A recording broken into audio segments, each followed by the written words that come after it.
So, ayun, another documents na naman. So, ang nangyari, nung time na binigyan ako ng pam-flush doon sa aking ovary, lumalabas doon na yung ovary na pinalit sa aking ovary ay merong mga uod sa loob.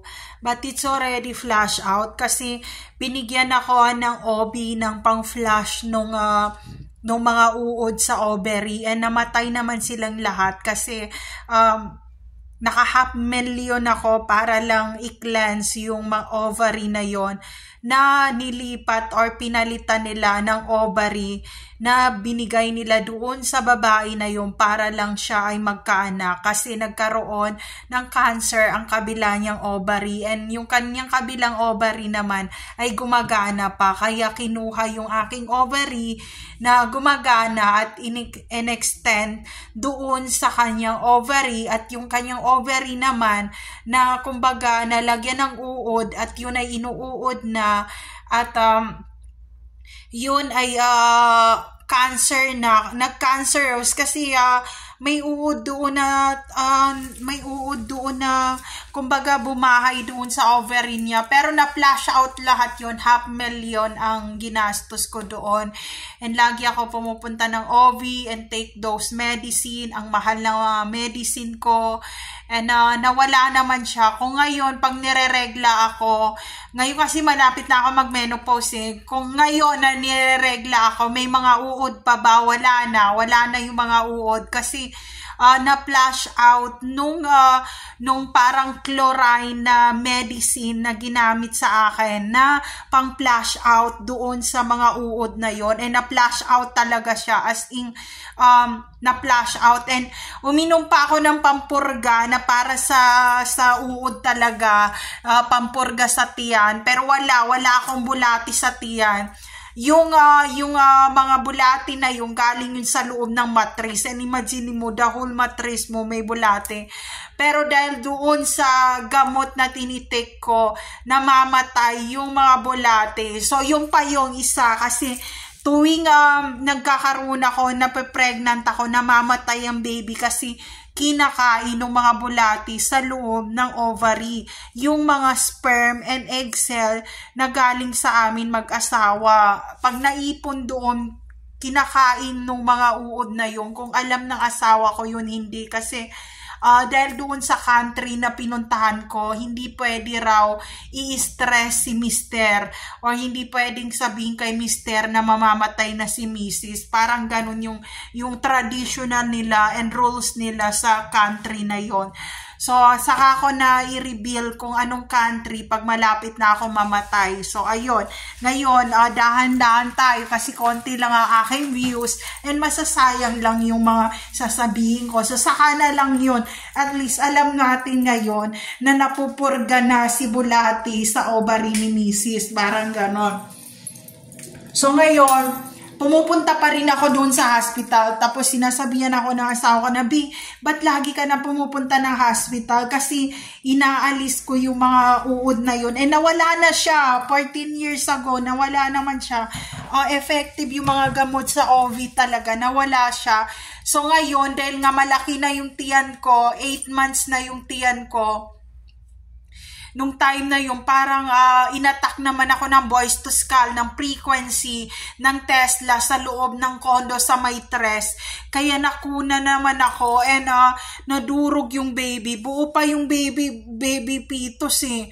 Nawalan siya ng kabilang mata, nawalan siya ng kabilang kamay, tapos nawalan siya ng kabilang paa, and tuwing nakikita yun ng mga viewers ko sa YouTube, yung video ko na yun na TikTok, pati yung Instagram ko, at saka yung YouTube ko na video, parang naawa sila sa akin na ang laki na nung tiyan niya, tapos nawala pa yung baby, ang laki-laki na nung tiyan niya, and yung parang ni-laser gun nila yung baby sa tiyan, and hindi ko alam bakit galit na galit sila sa akin. Hindi ko alam anong dahil na bakit. Hindi ko alam bakit galit na galit sila sa akin. Pero babalik pa rin ako sa probinsya kahit mawala yung mga alas o yung mga pera, okay lang kasi at least makakapunta ako ng Mindanao, ng Cotabato City, and it's okay lang na mawala lahat yan kasi hindi ko naman madadala sa hukay or sa kabilang buhay yung pera. So ayun, nulungkot lang ako kasi grabe yung ginawa nila sa nilasergan nila yung baby, and kalahati, isa lang yung mata niya, tapos isa lang yung mga kamay at yung legs niya, and ang puti-puti pa naman niya, and siguro baby girl yung kasi sinabi nung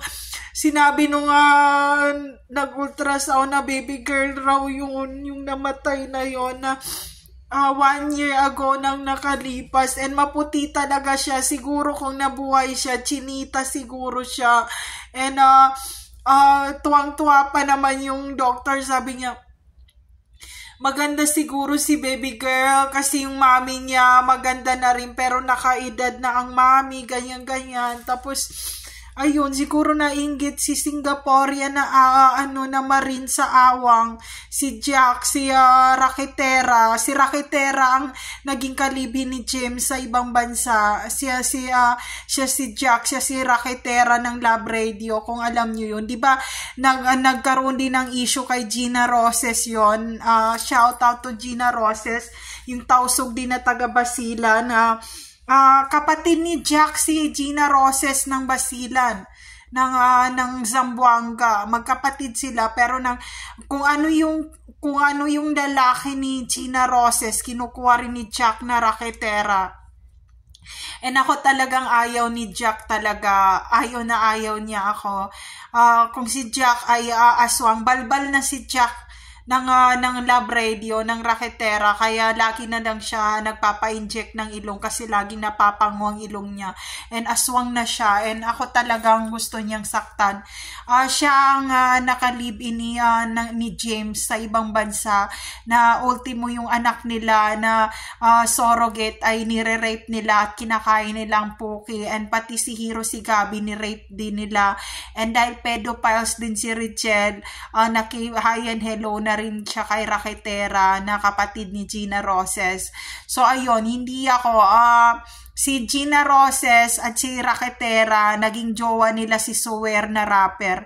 So ayun, lahat yan, tausog yan na taga Zamboanga, Basilan lahat. Ito lang masasabi ko sa iyo, tausog na Rakitera, wag mo akong raraketa na kahit na ikakabaong na ako. Kasi rest in peace sa aking baby girl na laser gun. Until now, she's always in my mind. And she's always in my, wherever I go, those babies still with me because no one around me. And because there's a pedophiles issue, I don't wanna shout out my mouth because you are already Marines of Awang, Cotabato City, Mindanao in airport, and I expose all of you people, even the Bex Battalion Marines ay kasama nyo rin sa Awang.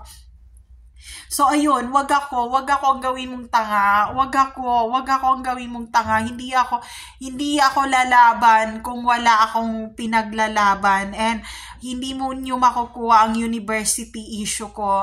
Alam na, Jackie de Rakitera, ang dami mo na naging lalaki sa Luzon, Visayas, Mindanao, and international. And kung saan ka man, sana magpakasal na kayo ng pedophiles mo, naka-live-in, kasi matagal na rin kayo nagsasama 2000 na pa yan sila nagsasama nauna pa yan sa akin sa 2005 pa sila nagsasama ni James, lagi na lang hinahabol ni mama. Isa rin yan sa nag-mercy killing kay mama sa St. Luke's na nagdoktor-doktoran. Wag mo akong gawing tanga sa pagkatausog mo sa Zamboanga, Basilan ka umuwi. Kung pwede ka pasabuhin sa Iraq, gawin na. Hayop ka, malandi ka, poki mo.